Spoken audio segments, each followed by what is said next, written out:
présente Radouane Feki Salem, docteur réhabilité de l'Université de Tunis et l'Université de Montpellier 2. Donc voilà, ce cours sur le système dynamique, analyse et stabilité. Donc un remerciement spécial à professeur Frédéric Janc d'INSTA Paris, de l'Institut Polytechnique de Paris. Est-ce que c'est bon? Oui, c'est bon, ok.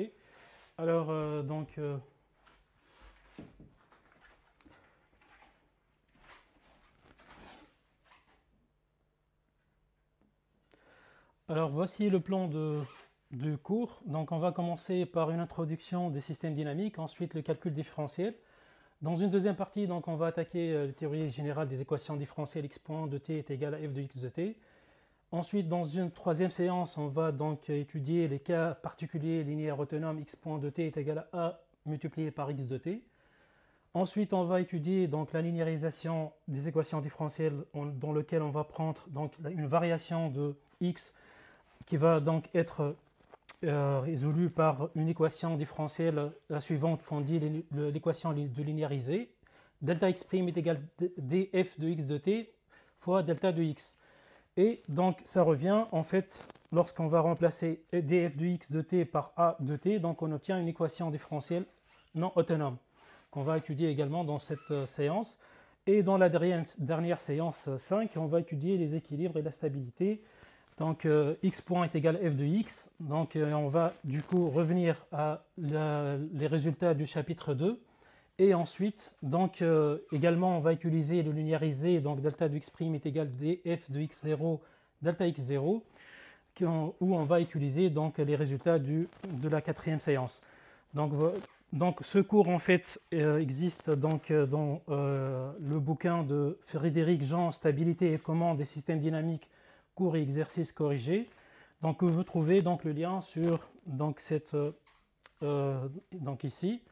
Après, donc voici le plan de cette première séance. Donc on va commencer par introduction, ensuite les différentiels. Troisième donc section et quatrième, on va étudier les grands théorèmes par les accroissements finis et les fonctions implicites et inversions locales. Alors c'est quoi un système dynamique? Donc c'est la façon mathématique de modéliser des phénomènes évoluant dans le temps.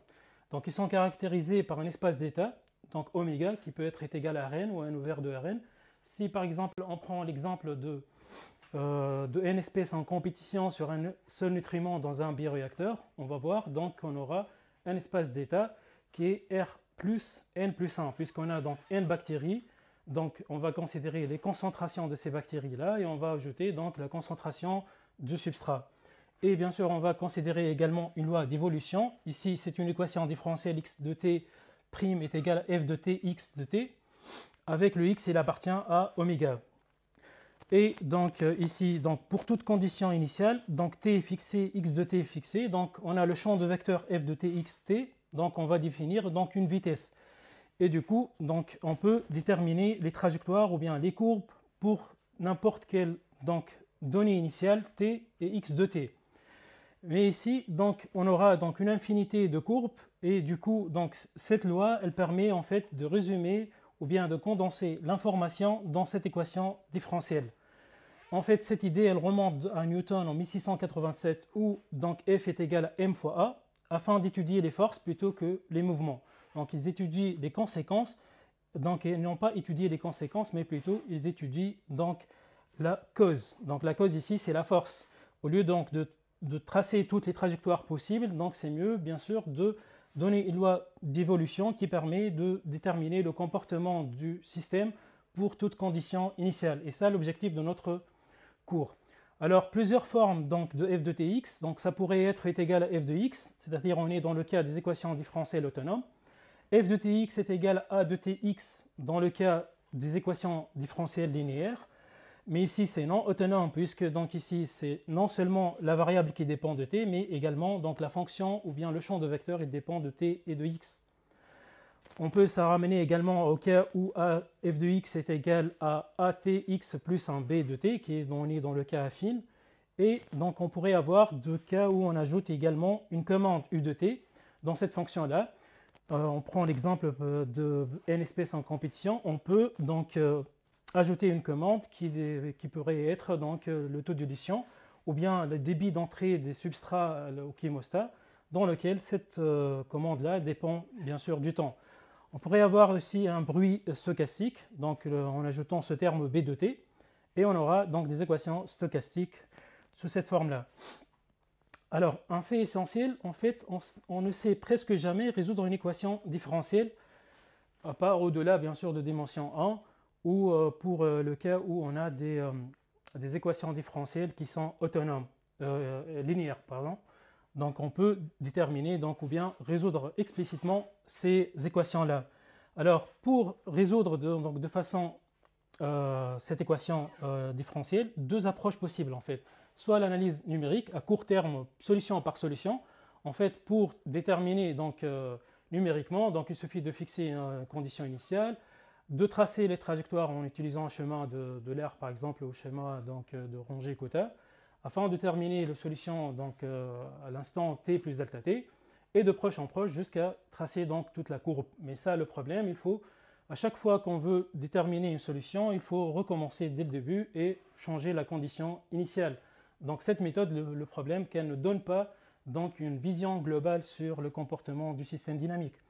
Alors une deuxième étude, c'est l'étude qualitative. Donc, ici, l'avantage, c'est à court terme et long terme, puisqu'on peut déterminer le comportement des solutions à partir d'une étude mathématique, donc, où on peut déterminer le comportement asymptotique des solutions.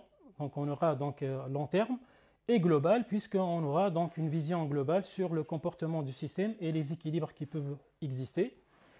Alors, pour l'étude du comportement asymptotique, donc, il faut poser la question, donc c'est quoi les régimes stationnaires? Est-ce qu'on aura donc des solutions limites, par exemple des solutions périodiques? Est-ce qu'on aura donc des solutions, des points d'équilibre? Et on parle de points d'équilibre lorsqu'on a donc un état statique, donc ça ne bouge pas au cours du temps, donc c'est constante. Et déterminer les équilibres, son comportement local, c'est-à-dire la stabilité de ces équilibres, est-ce qu'ils sont stables ou instables? Déterminer l'ensemble des attracteurs, donc, et les solutions, est-ce qu'ils sont bornés ou on pourrait avoir d'explosion, et ça c'est en temps fini ou bien en temps infini. Alors ici, dans cette représentation numérique, donc je considère le système suivant D de T est égal à F de grand X, mais le X c'est quoi? C'est X, Y, avec le X point c'est égal à Y, et le Y point c'est égal à X. Et du coup, donc, vous voyez bien que pour donc, diverses conditions initiales, je trace le champ de vecteurs, et vous voyez bien que lorsqu'on est dans le quadrant positif Y, X positif, donc vous voyez bien que toutes les solutions, elles convergent vers plus l'infini. Et ça, c'est à cause puisque l'X point est positif et le Y point est positif à partir de cette équation différentielle. Et inversement, si on est dans le plan négatif, donc toutes les solutions, elles vont converger vers moins l'infini. Mais si on est dans le cas où le X positif et le Y négatif, donc on aura le X point qui est négatif et le Y point qui est positif. Donc du coup, les solutions, elles vont converger vers le plan demi-plan positif et après, elles vont converger vers plus infini. Et inversement. Et donc, vous voyez bien, ici, si je prends la trajectoire au cours du temps, donc pour diverses conditions initiales, donc on aura des allures, donc un champ de vecteurs ou bien un plan de phase sous cette forme-là. Il y a donc également donc, deux variétés ici qu'on voit bien qui sont invariantes. Donc ici, elle est donnée par la première bisectrice, dans lequel, si je prends une condition initiale sur cette variété, donc on reste sur cette variété et on tend vers plus infini. Et donc, sinon, si on est dans le plan négatif, on tend vers moins l'infini. Et inversement, donc cette variété qui est la deuxième bisectrice, vous voyez bien qu'on converge vers 0. Et donc ici, alors après, je prends un exemple de la pendule amortie, dans lequel le système dynamique il est donné par le système suivant. Donc en fait, l'équation elle est donnée par θ seconde est égal à moins bθ' moins c sinus de θ. Alors du coup, si on veut l'écrire sous la forme x point est égal à f de x, il suffit d'écrire donc grand X est égal à θ, θ'O. Du coup, on aura dt et d de θ est égal à θ', et d de θ', qui n'est autre θ seconde, est égal à moins b θ' moins c sinus de θ. Alors ici, vous voyez bien donc les trajectoires au cours du temps et le champ de vecteurs, où on converge soit vers cet état équilibre, donc avec des oscillations, soit on converge vers ce point d'équilibre. Ici, le point d'équilibre il est donné par θ est égal à 0 et le θ' est égal à 0. Donc si on voit ici dans cette simulation, donc si on fait les simulations ici, du plan de phase, si je prends une condition initiale, donc vous voyez bien la pendule, donc il fait des oscillations, après elle va converger vers 0. Mais si je prends une autre condition initiale, donc vous voyez bien qu'on reste toujours vers, donc les solutions elles vont converger vers 0. Mais pour une autre condition initiale, donc il y a une solution qui va converger vers 0, mais il y a une autre solution qui va converger vers donc, un autre état d'équilibre qui pourrait être égal à k fois 2pi pour le θ. Alors vous voyez bien, si je prends une autre ici, donc ça diverge pour la rouge. Et donc voilà, ça dépend de combien de tours la pendule elle va faire pour finir de converger. Et on voit bien donc les oscillations au cours du temps et la solution elle va converger vers 0. Alors si on revient vers... Alors où est-il le type? Voilà. Alors le voilà. Alors on revient ici et on voit bien que les solutions, donc soit ils convergent vers 0, donc 0, 0, c'est-à-dire le θ est égal à 0, θ' est égal à 0, soit on converge vers soit 2kπ pour le θ et 0 pour le θ'. Donc voilà.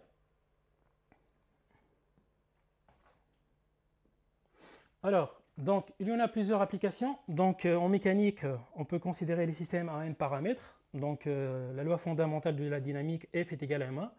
Donc on peut l'écrire sous la forme d'une équation différentielle en prenant dérivée de t par la dérivée de grand X par rapport à t, c'est égal à donc x'1 sur m f de x, x' de t. On aura donc un vecteur x, x' qui appartient à R de n. Et on va étudier donc les équilibres et leur stabilité. Donc lorsqu'on prend les applications en chimie de la cinétique, donc en prenant donc les réactions avec n produits de concentration C1 jusqu'à Cn, alors le système dynamique il est donné par C' est égal à F de C, avec les C est égal donc C1 jusqu'à Cn, donc c'est un vecteur de Rn, où ça représente donc les CI, c'est les concentrations des produits. Alors donc les équilibres stables, ça représente donc les produits obtenus. Okay, donc ça représente les produits qu'on va obtenir donc de façon asymptotique. Alors, plusieurs applications également en dynamique de population, dans lesquelles en biologie, pour le traitement des eaux usées, donc la population, elle peut être considérée comme les bactéries, donc bien le substrat. En épidémiologie, c'est les modèles de Covid, donc on peut avoir donc des modèles SIR, donc susceptibles, infectés et rétablis. Les modèles d'écologie, donc les modèles avec une population, c'est les proies prédateurs, et en économie, c'est la population, en fait, c'est les capitaux. Alors, vous trouvez dans le bouquin de Frédéric Jean plusieurs applications donc, sur l'épidémiologie, sur les modèles de proies prédateurs. Alors, également pour la résolution des équations différentielles, donc il y en a des solutions particulières avec conditions limites, et on se ramène en fait à des systèmes dynamiques. Et vous trouvez des exemples dans les vagues solitaires ou les solitons, et ça représente en fait donc, les solutions donc, au bord de la mer. Et des équations de Schrödinger d'un milieu conducteur solide, dans le cas où on va étudier donc, le déplacement des particules. Alors maintenant, on va attaquer donc, notre première section qui est la différentielle, donc soit EF des espaces vectoriels de dimension infinie, avec U est inclus dans E, un ouvert, et F, donc une application définie de U inclus dans E dans F, une application. Alors F est différenciable en A appartenant à U s'il existe donc une application linéaire LA de E dans F, telle que, quel que soit H appartenant à E, F de A plus H c'est égal à F de A plus LA de H plus un norme de H fois epsilon de H. Et ça implique que la différentielle de F en A c'est égal à L de A, et on connote par la différentielle de F en A. Alors ici,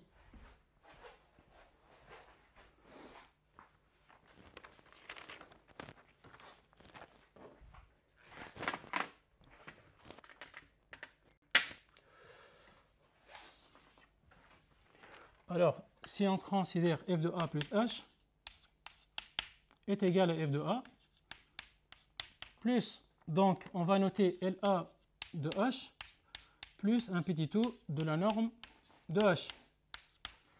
Avec le petit o de la norme de h, c'est n'est autre que est égal à epsilon de h. C'est la norme de h fois epsilon de h. Avec l'epsilon de h, ou bien l'epsilon, donc c'est une application départ c'est E, l'arrivée c'est F, qui est à H, on associe epsilon de H. Avec epsilon de H, elle vérifie que la limite de epsilon de H, lorsque la norme de H tend vers 0, ou bien la norme de epsilon de H, lorsque H tend vers 0, est égale à 0. Et du coup, la différentielle de F en A, et en fait, c'est une application de E dans F, qui est à H, on associe la différentielle de F en A appliquée à H, et on note ça, c'est LA, tout simplement. Et ici, donc, et ça, c'est la différentielle de F en A, appliquée à H.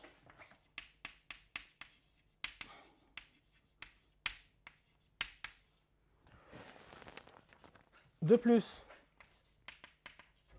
ainsi, la différentielle de F de A, donc appartient à l'ensemble des applications linéaires de E dans F, et ça c'est un sous-espace vectoriel de dimension finie, puisqu'on est en dimension finie. Okay, donc ça c'est un sous-espace vectoriel de dimension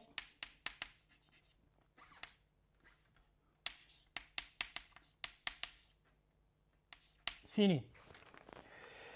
Et du coup, donc, d'où la différentielle de F de A appartient à l'ensemble des applications linéaires et continues de E dans F.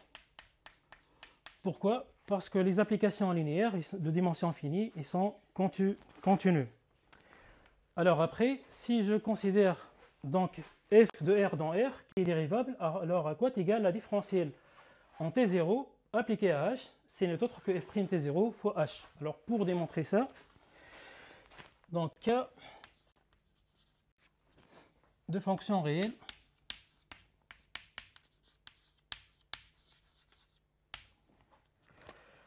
de la variable réelle.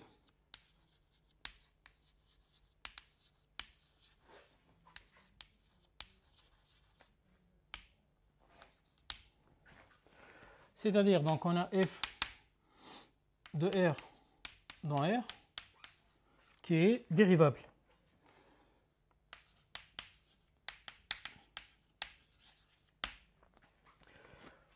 Alors, à quoi est égal f' de A? On sait bien, puisqu'elle est dérivable, c'est égal à la limite de f de A plus H moins f de A sur H lorsque H tend vers 0. C'est-à-dire, elle admet un développement limité. Et on peut écrire f de A plus H est égal à f de A plus, donc, H fois f' de A plus un petit o de H. Et ça, c'est linéaire par rapport à H.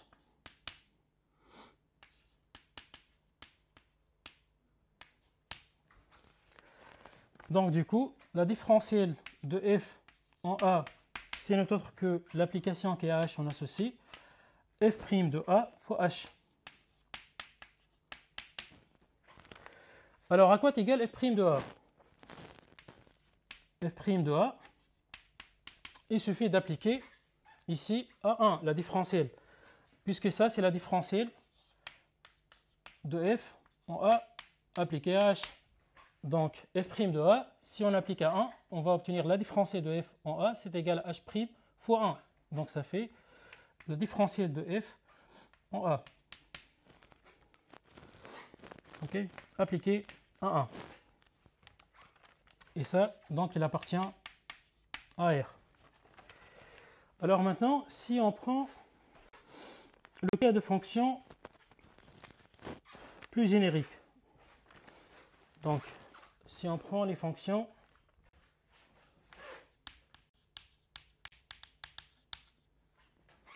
vectorielles,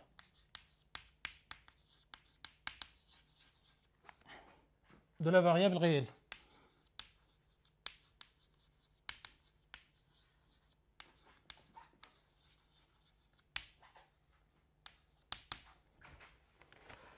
C'est-à-dire, donc, f, notre départ c'est R, notre arrivée c'est Rn. Alors, à quoi est égal f de A? Donc, on peut l'écrire sous la forme de f1 de A, le n-uplet jusqu'à fn de A. Donc, n-uplet.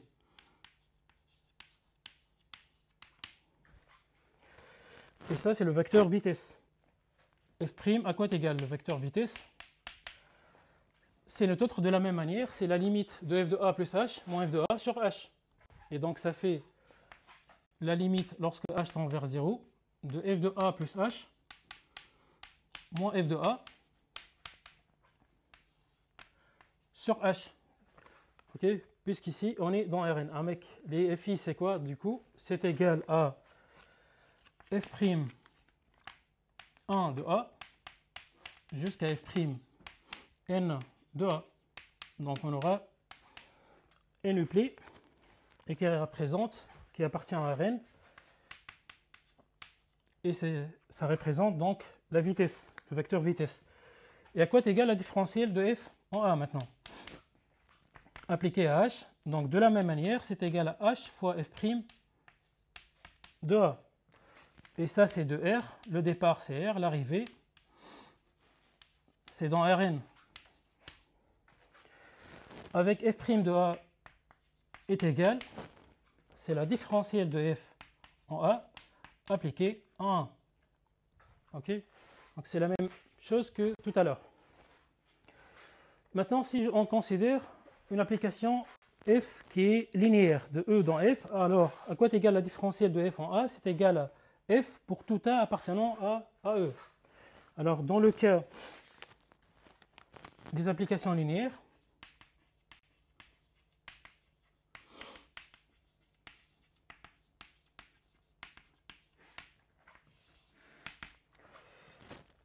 donc on va prendre f de E dans f.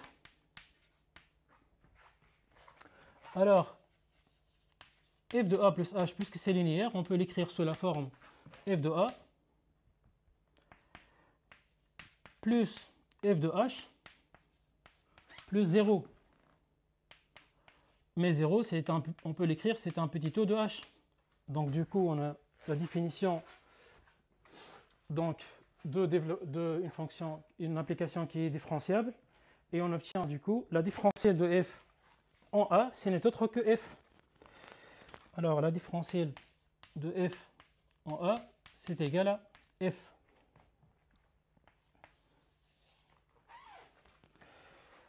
Alors après,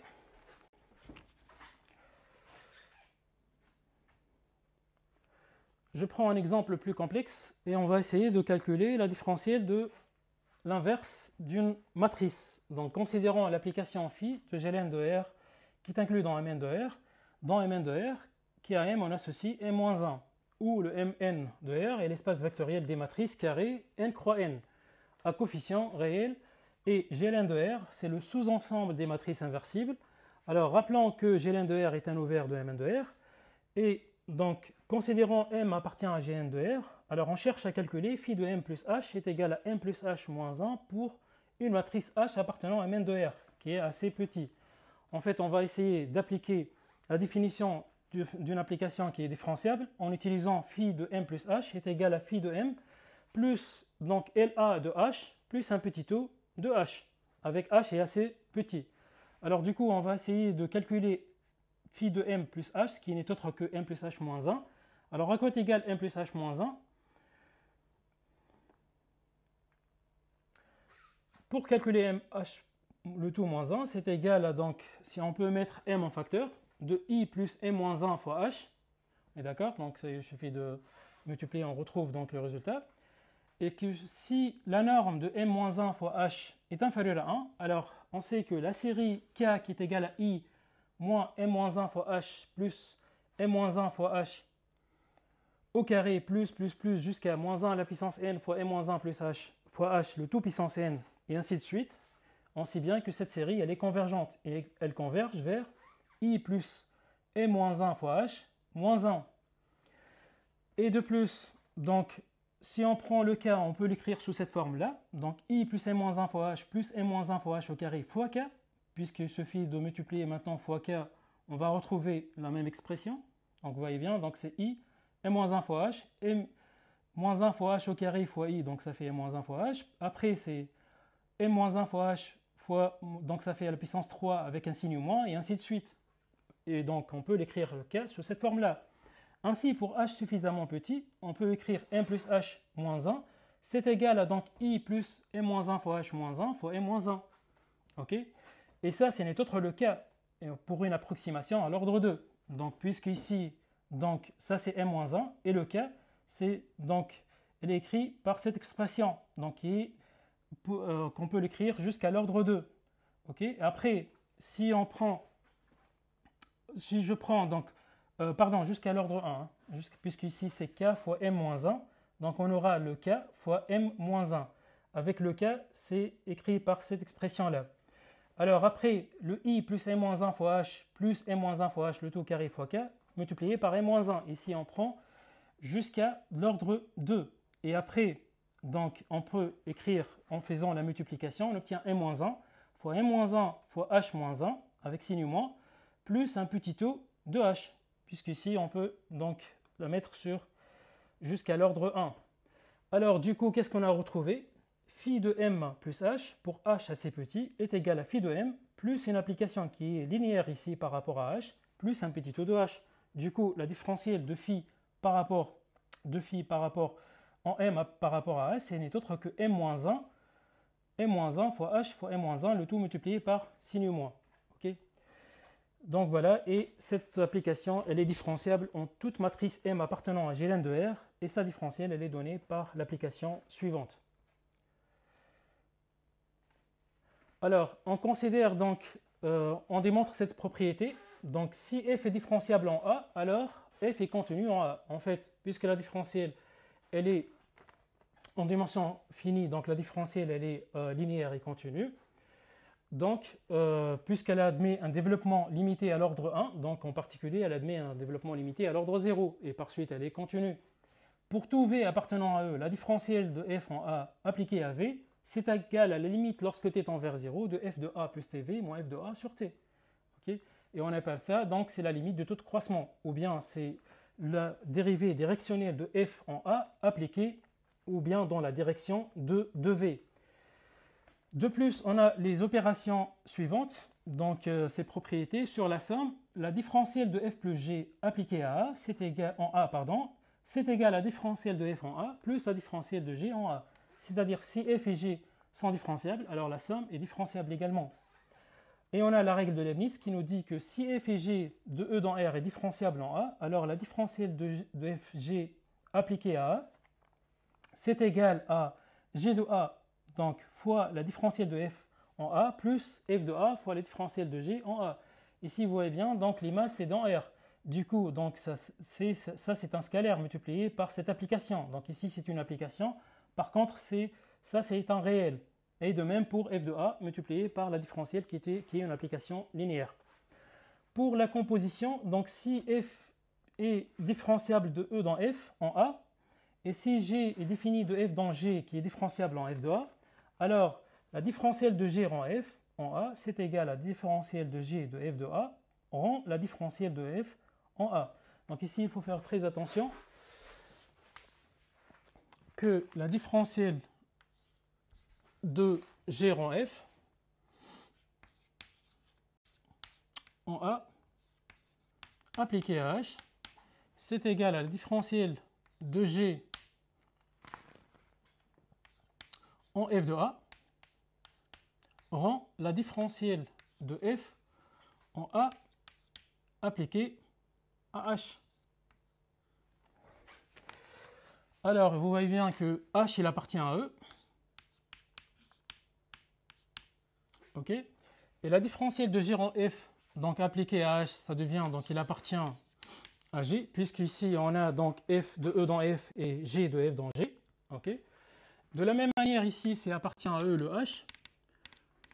Et du coup, donc tout ça, la différentielle de F appliquée à H, ça devient appartient à F, puisque c'est E dans F. Et à partir de ça, donc, on aura donc la différentielle de G de F en F de A appliquée à un élément de F, il appartient à G, ce qu'on retrouve ici. OK. Donc voilà, donc il faut faire très attention à appliquer cette formule parce que c'est une source d'erreur. Alors après, pour les dérivées partielles. Alors soit f de u inclus dans Rn dans R, qui à x est égal à x1 xn, on associe f de x. Alors la différentielle de f de x appartenant à l'ensemble des applications linéaires de Rn dans R, c'est une matrice linéaire, donc 1 croix n, qui appartient à R. Et de plus, la différentielle de f de x, elle est donnée par la différentielle de f par rapport à x1 en x, et ainsi de suite, jusqu'à la différentielle de f par rapport à xn en x. Alors pour démontrer ça,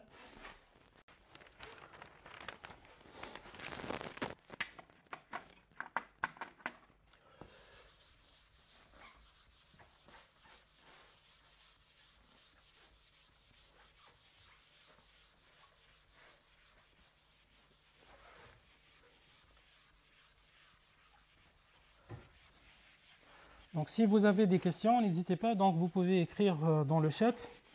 Bon, je ne pourrai pas répondre à toutes les questions actuellement parce que donc c'est enregistré et du coup donc après dans 45 minutes, on va donc je vous laisse 5 minutes afin de poser vos questions.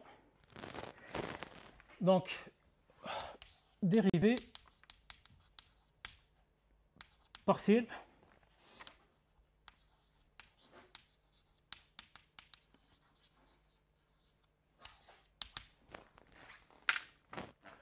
Si l'espace de départ E est égal à Rn, mais l'espace d'arrivée est égal à R, dans cet exemple-là. Okay. Alors du coup, si l'espace de départ E est égal à N muni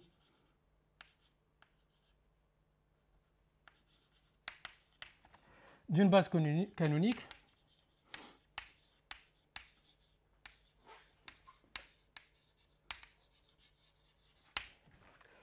qui est notée par donc E1, E2 jusqu'à En. Avec, je vous rappelle, donc les UI, c'est quoi?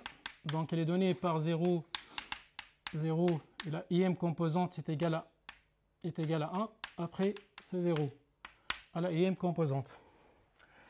Alors, la différentielle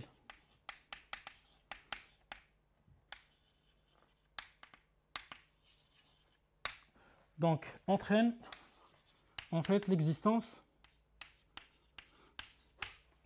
des dérivées partielles.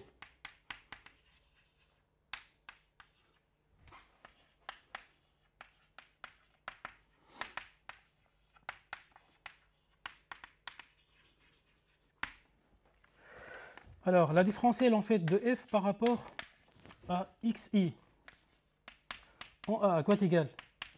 Donc, c'est égal en fait la limite lorsque t tend vers 0 de f de a plus t ei moins f de a sur t. Et ça, d'après la dérivée directionnelle qui est ici.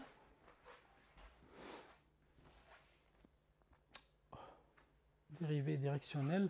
Ah, c'était donc dans le slide qui est ici. Alors, vous voyez bien. Donc, c'est la limite de f de a plus tv moins f de a sur t. Donc, ça implique c'est la différentielle de a donc appliquée à ei. Et ça, c'est un élément de f. Et ça, c'est vrai pour tout i allant de 1 jusqu'à n. Et ça, ce n'est autre que quoi? On a dit c'est la différentielle de f en a appliquée à ei. Alors, du coup, à quoi est égale la différentielle de f en a appliquée à h? Donc, du coup, la différentielle de f en a appliqué à h, puisque le h, en fait, on peut l'écrire sous cette forme-là. Donc, c'est égal à la différentielle de f en a appliqué à h, mais le h, on peut l'écrire, c'est la somme i allant de 1 jusqu'à n dhi fois ei. Avec les hi, c'est quoi? Avec le h, on peut l'écrire sous la forme de h1, h2 jusqu'à hn.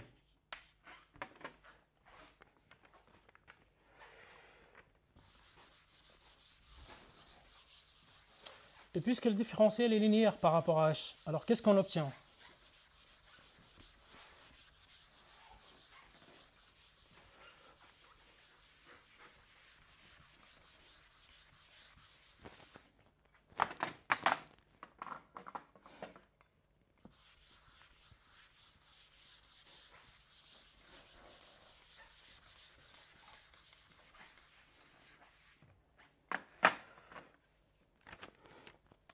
Est égal à, donc on a dit c'est la somme.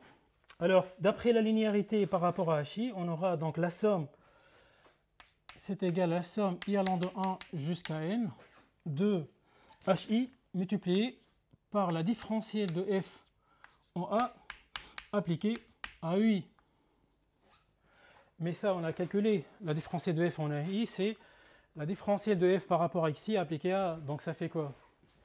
Hi ici est égal à la somme i allant de 1 jusqu'à n de hi multiplié par la différentielle de f par rapport à xi en a. Mais ça, c'est n'est autre quoi? On peut l'écrire sous cette forme-là. Donc, c'est la différentielle de f en a par rapport à x1, ainsi de suite jusqu'à la différentielle de f en a par rapport à xn, multiplié par le vecteur h1 jusqu'à hn. Et ça, il appartient à f, puisque le h ici, donc, il appartient à e. Donc, on aura donc la différentielle appliquée à h, elle appartient à f. Donc ici, une remarque, il faut faire très attention que l'existence de dérivées partielles n'implique pas la différenciabilité. Donc attention que l'existence des dérivées partielles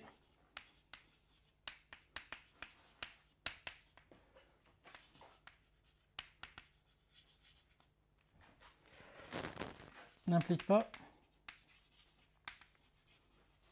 la différenciabilité. Alors pourquoi? Il suffit de prendre un contre-exemple. Alors c'est quoi les contre-exemples? Alors c'est quoi les contre-exemples qu'on pourrait avoir? Combien de reste? Minutes? Combien de minutes? Ok, il me reste 6, 39, ok. Parfait. Alors, exemple, on va prendre un contre-exemple. Je considère le f de x1, x2, c'est égal à x1 multiplié par x2 sur x1 carré plus x2 carré. Si x1, x2 différent du couple 0, 0. Sinon, c'est égal à 0. C'est-à-dire, autrement dit, f de 0, 0 est égal à 0. Alors, à quoi est égal les dérivées partielles de f par rapport à xi?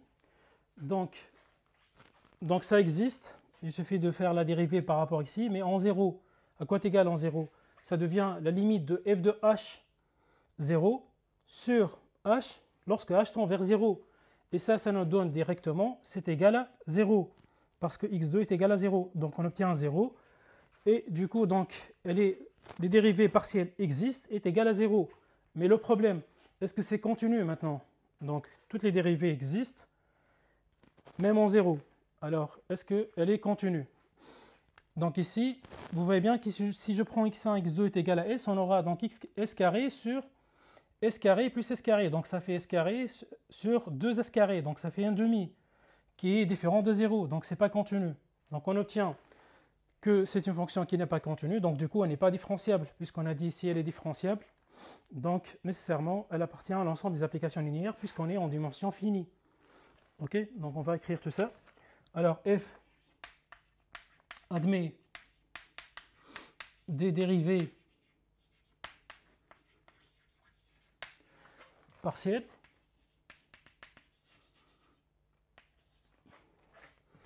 qui sont nulles à l'origine,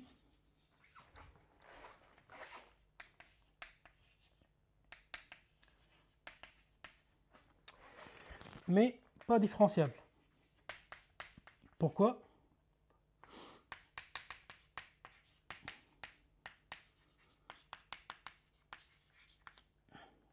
Parce qu'on a dit que ce n'est pas continu. Car il n'est pas continu.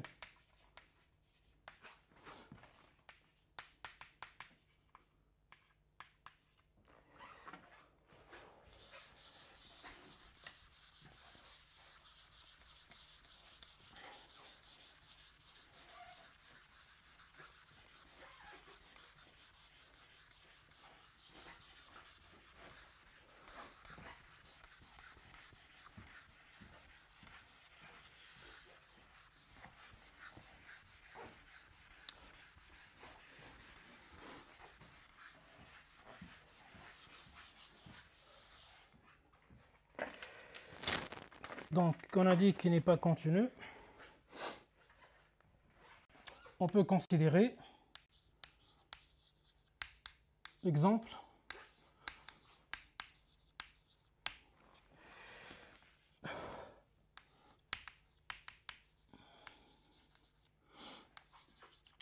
f de SS quand S tend vers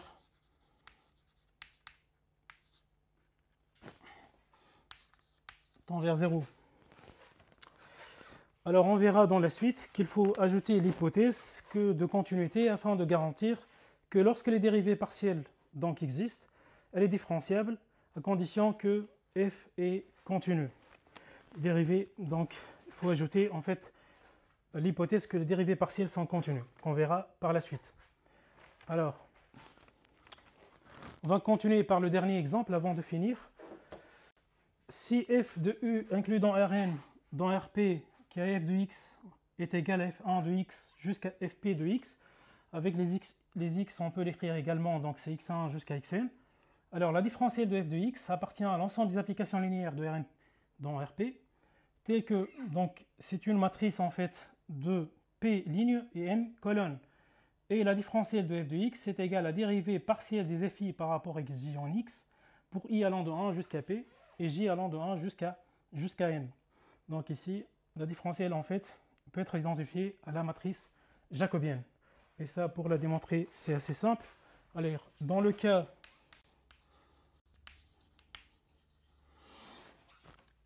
l'ensemble de départ est égal à Rn, l'ensemble d'arrivée c'est égal à Fp, est égal à Rp.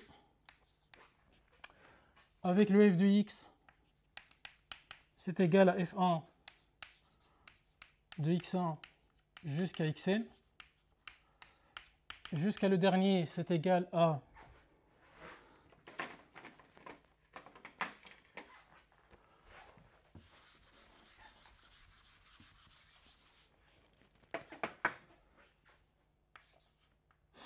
donc c'est fp de x1 jusqu'à xn. Alors à quoi est égale la différentielle de f en a appliquée à h? Alors ce n'est autre que la somme sur donc i allant de 1 jusqu'à n appliquée à i, et on va multiplier par la différentielle qu'on a retrouvée tout à l'heure. Donc c'est celle-là, c'est la différentielle de f en a appliquée à h. Donc ça donne la différentielle de fi en a fois la somme sur j allant de 1 jusqu'à n, donc ici i allant de 1 jusqu'à p, puisque ici c'est i, la différentielle, la somme j allant de 1 jusqu'à n, dhi multiplié par EI. HJ multiplié par EJ. Ok. Donc juste j'ai inversé donc la somme ici. C'est donc on obtient la somme des HI, donc la différenciée de FI en A appliquée à EJ, ok, fois les HJ. Ok. Et la somme sur J allant de 1 jusqu'à N. Et donc ça fait quoi? C'est égal à la somme I allant de 1 jusqu'à N. On peut l'écrire la différenciée de F appliquée à EI, puisque c'est linéaire par rapport à HI, donc on va sortir le HI et ça devient donc différenciée de FI appliquée à EJ. Et ça, c'est n'est autre que les dérivés partiels de FI, ou bien le FJ, FI c'est ça, par rapport à XJ. Donc ça fait la différentielle, ou bien on va enlever, donc ça fait la somme sur le J, si on a dit P, jusqu'à N de HJ fois donc les dérivés partiels des FI en A appliqué à EJ.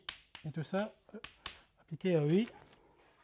Et ça fait donc la somme I allant de 1 jusqu'à P de la somme J allant de 1 jusqu'à N.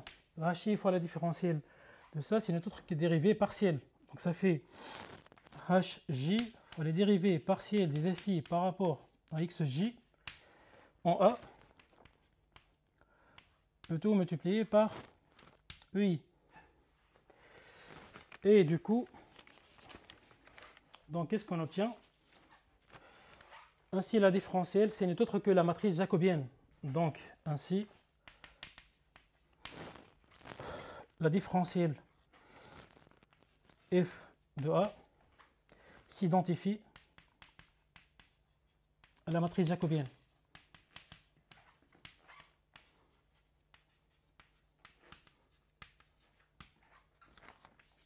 Qui est donnée par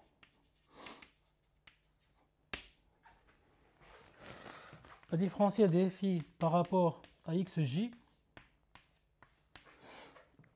en A, c'est n'est autre pour I allant de 1 jusqu'à P.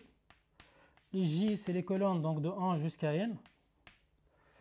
C'est égal à la dérivée de F1 par rapport à X1 en A, ainsi de suite jusqu'à la dérivée de F1 par rapport à Xn. Et ainsi de suite ici jusqu'à la dérivée de Fp en A par rapport à x1 jusqu'à la dérivée de Fp en A par rapport à xn. Et ça, donc, il appartient à l'ensemble des matrices M. Donc, on a P ligne et N colonnes de R.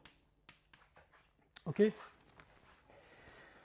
Et ça, ce n'est autre que la différentielle. Donc, elle est identifiée à la différentielle de F en A. Donc, voilà. Alors, je pense que c'est bon, 49. Alors, voilà, si vous avez des questions. Alors, donc, on va continuer par la partie suivante.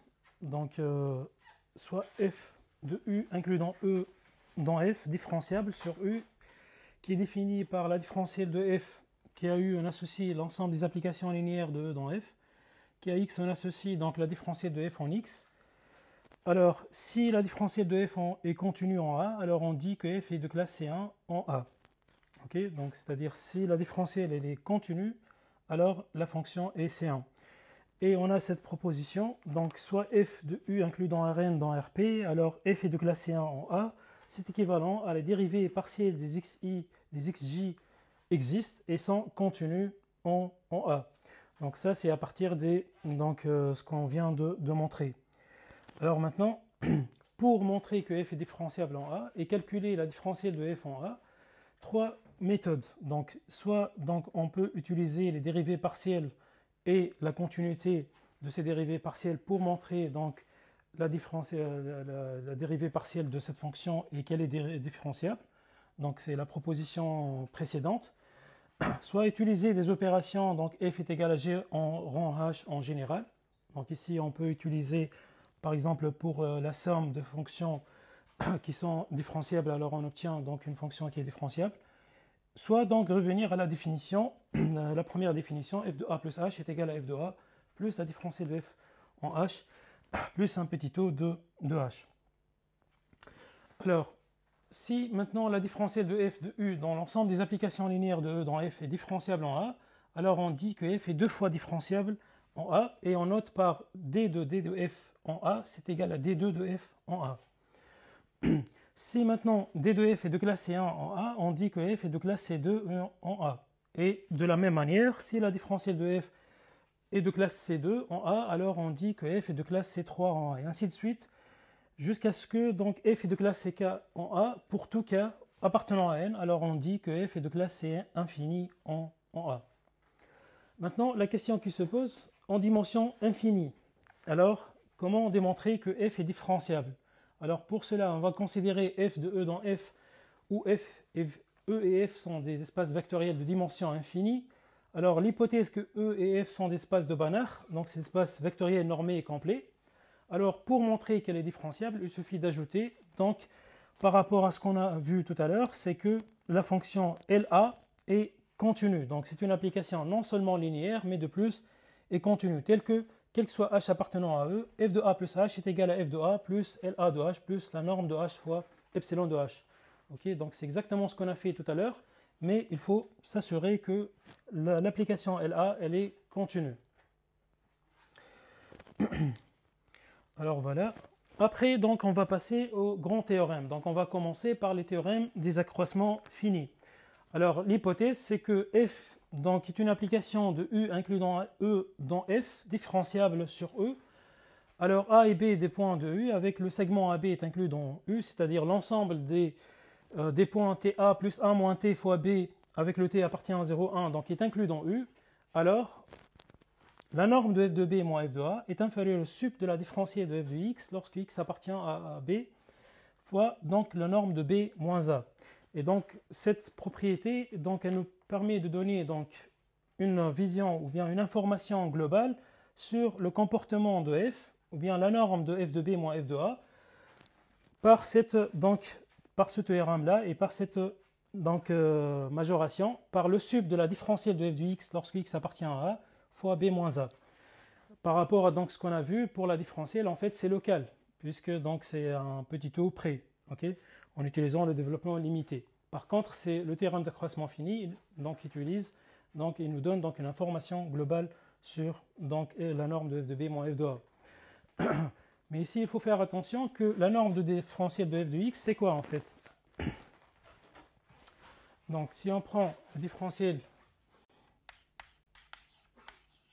de f de x, en fait c'est le sup sur la norme de df de x appliquée à h sur donc la norme de h, ça c'est dans e, ça c'est dans f, et le sup pour le h appartient à e, avec le h doit être différent de 0.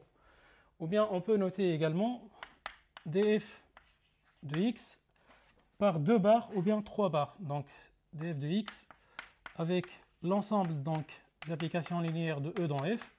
On peut noter également par triple barre. Okay, donc il y en a plusieurs notations dans les bouquins que vous retrouvez.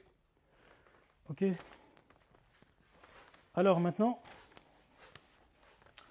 la conséquence, si la différentielle de f de x est inférieure à k pour tout x appartenant à u qui est convexe, alors la norme de f de b moins f de a est inférieure à k fois b moins a. Alors ici, donc, la conséquence est très simple, puisque la différentielle est inférieure à k, quel que soit x dans u, donc on peut majorer la norme par donc, k fois b moins a. De plus, donc u est convexe, et ça c'est vérifié, puisque donc u est convexe, ça implique que a, b donc inclus dans u. Donc on démontre facilement que f est de k lipschitzienne. Et si de plus, donc f est de classe C1 sur un compact convexe oméga qui est inclus dans u, alors f est lipschitzienne sur oméga. Donc ici, puisque f est de classe C1, donc la différentielle de f, elle est continue sur un compact, donc c'est majoré, et par suite, en utilisant la convexité, on retrouve que f est lipschitzienne. De même, on peut ici également montrer qu'elle est localement lipschitzienne, tout simplement en prenant donc un voisinage du point qui est un compact et convexe dans oméga. Par exemple, une boule centrée en certain x0 avec un certain rayon epsilon. Donc on peut trouver toujours un compact qui est convexe inclus dans U et de montrer qu'elle est localement lipschitzienne. Alors, pour maintenant les théorèmes des fonctions implicites. Alors, si f est défini de U inclus dans Rn, croix Rp dans Rp, qu'à xy on associe f de xy de classe Ck, avec le AB il appartient à U, tel que f de AB est égal à 0, et tel que la différentielle de f par rapport à y en AB est inversible, alors il existe un voisinage de petit a, et il existe également un W voisinage de B, tel que phi est défini de V dans W de classe Ck, tel qu'on a. Donc x appartient à V, y appartient à W, et f de xy est égal à 0, c'est équivalent à y est égal à phi de x, et ça c'est quel que soit x appartenant à V. De plus, la différentielle de f de x est égale à moins la différentielle de f par rapport à y en x, phi de x moins 1, rend différentielle de f en x, différentielle de f par rapport à x en x phi de x sur V. Alors l'idée générale de ce théorème,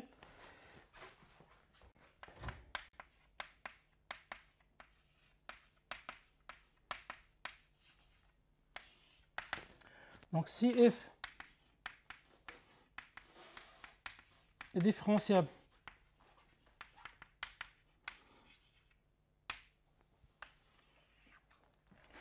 en A,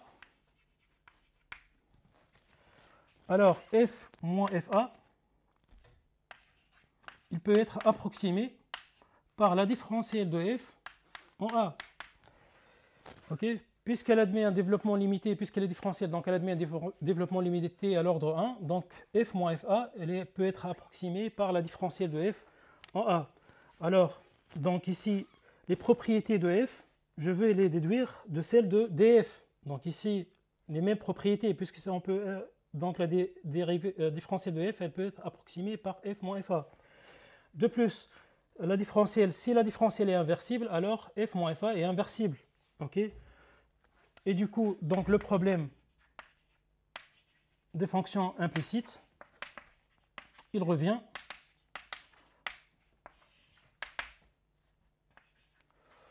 à, donc il s'agit de résoudre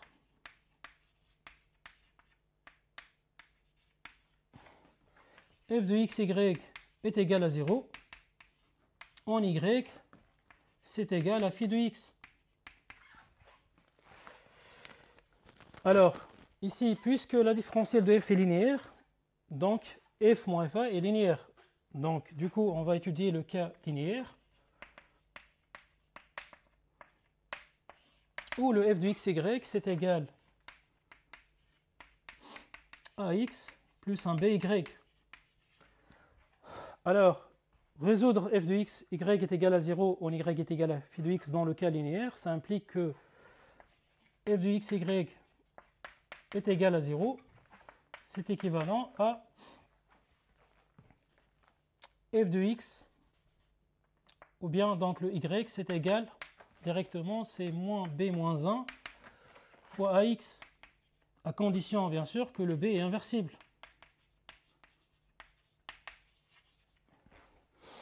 Ok? Et cela implique que la dimension de y, c'est exactement la dimension de ax, c'est-à-dire la dimension de f de xy.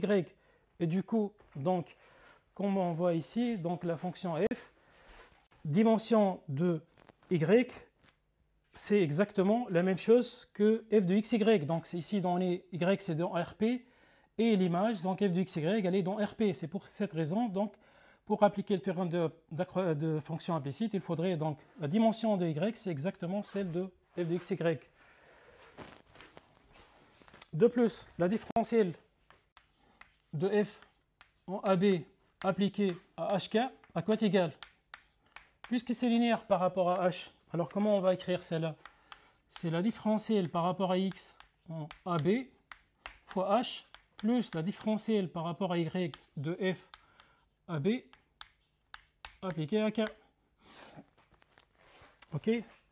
Ou la différentielle par rapport à Y. Pourquoi? Parce qu'ici, vous voyez bien que dans le cas linéaire, on regarde donc B est inversible par rapport donc, à Y. Donc f de x, y, on va considérer le B est inversible par rapport à Y. Donc du coup, on va se concentrer sur le Y. Comment on peut l'écrire? Donc, différentiel de AB appliqué à K. Bien, si on enlève le K, c'est une matrice en fait des dérivées partielles de FI par rapport à YJ en AB. Et qu'on peut l'écrire également, c'est la différentielle d'une application G en B. Avec le G, c'est une application partielle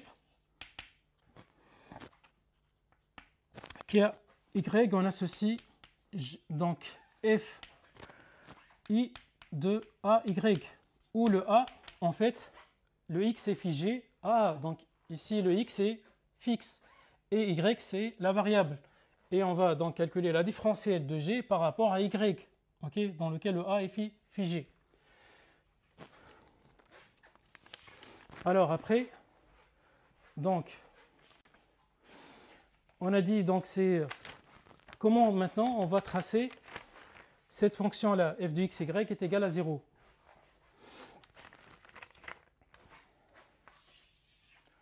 Alors, je prends ici dans le plan x et y. Ici, c'est le y, c'est dans RP, le x, c'est dans Rm. Alors, je trace la courbe telle que f de x, y est égal à 0. OK. Et on veut déterminer donc y en fonction de x. Alors ici, on voit bien qu'on a deux points de rebroussement, donc ça et ça, tels que la différentielle de f par rapport à y. On a un point ici, x, y, et non inversible.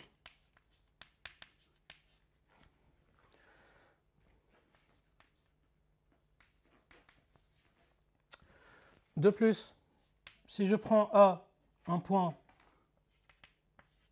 tel que son image, c'est égal à B, puisque ici, on a AB appartient à U tel que f de AB est égal à 0.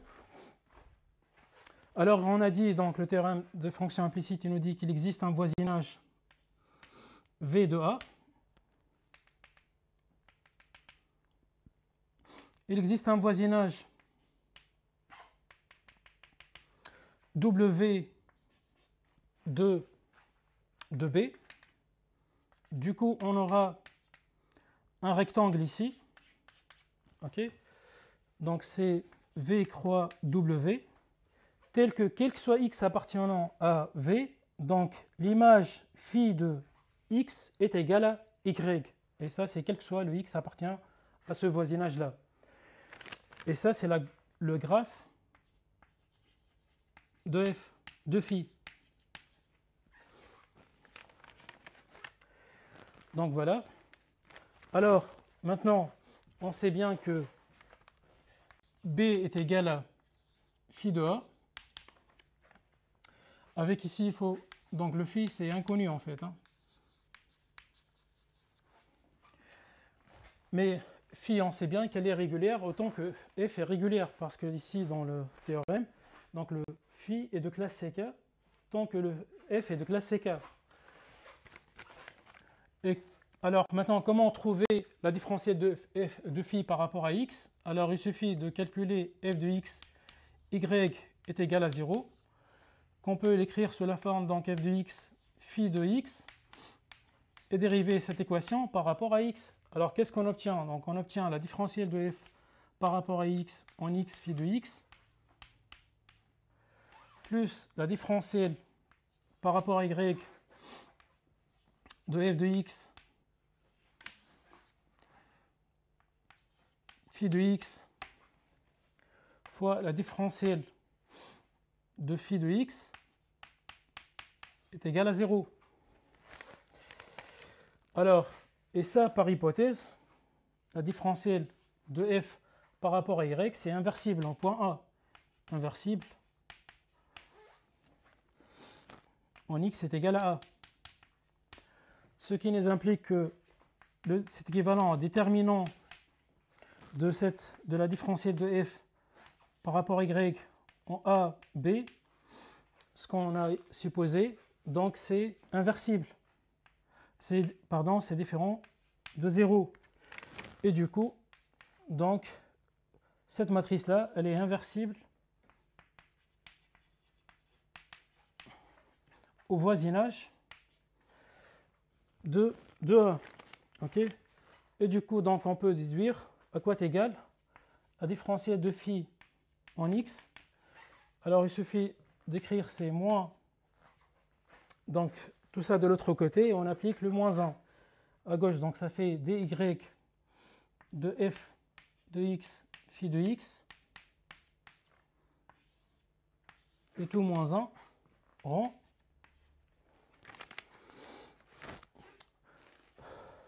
la différentielle de f par rapport à x appliquée à x phi de x. Et ça, ce qu'on veut démontrer, et ça c'est vrai, quel que soit x appartenant à v. Okay. Donc voilà. Alors, maintenant, on va passer au théorème d'inversion locale. Alors, donc, on considère les hypothèses suivantes. F est inclus de U inclus dans Rn de classe CK. La différentielle de f en A est inversible pour un point A appartenant à U. Alors, il existe un voisinage V de petit a, un W voisinage de f de A, tel que f est bijection de V dans W de qui est égal à f de V, et f-1 est de classe CK. En d'autres termes, quel que soit x appartenant à V, et y est égal à f de x, c'est équivalent à y appartient à w, et le x est égal à f-1 de y. De plus, pour tout y appartenant à w, la différentielle de f-1 de y, c'est égal à la différentielle de f appelée en f-1 de y, le tout moins 1. Alors, pour l'inversion locale,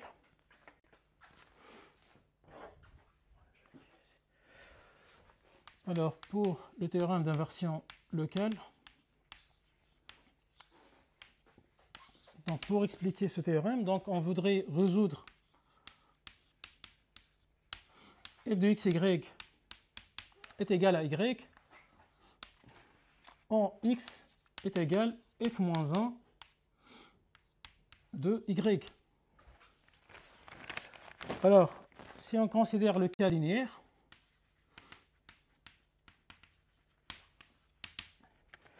c'est-à-dire f de x est égal à x qui est égal à y. Alors, à quoi est égal le x? Est égal à donc a moins 1 fois y, à condition que le a est inversible.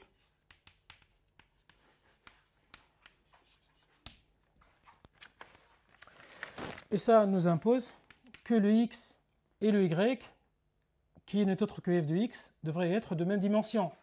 Donc, x et f de x ont la même dimension.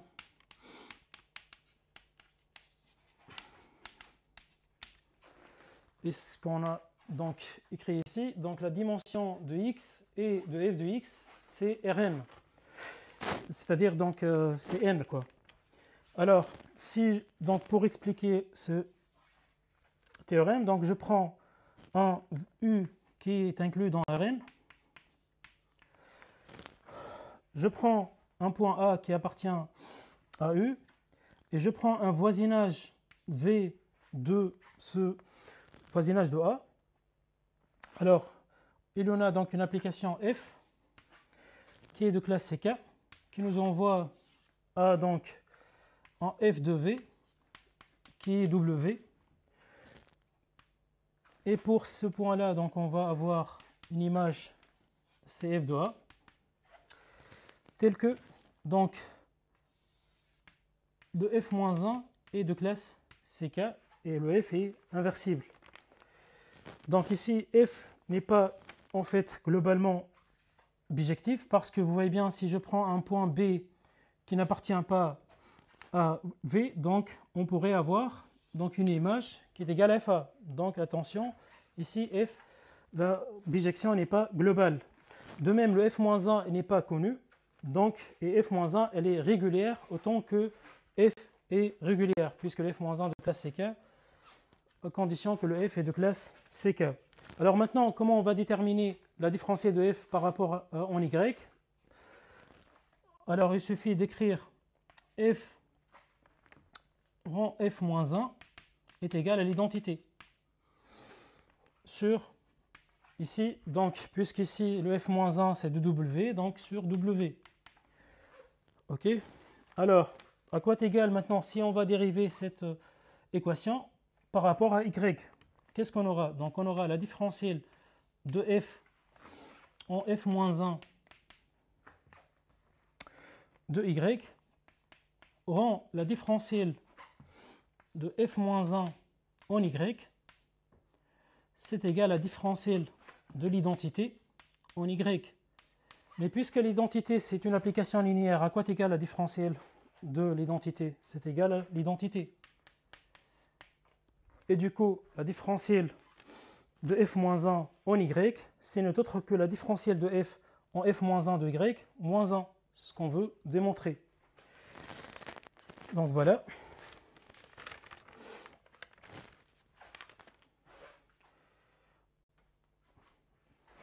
Donc ainsi on a donc terminé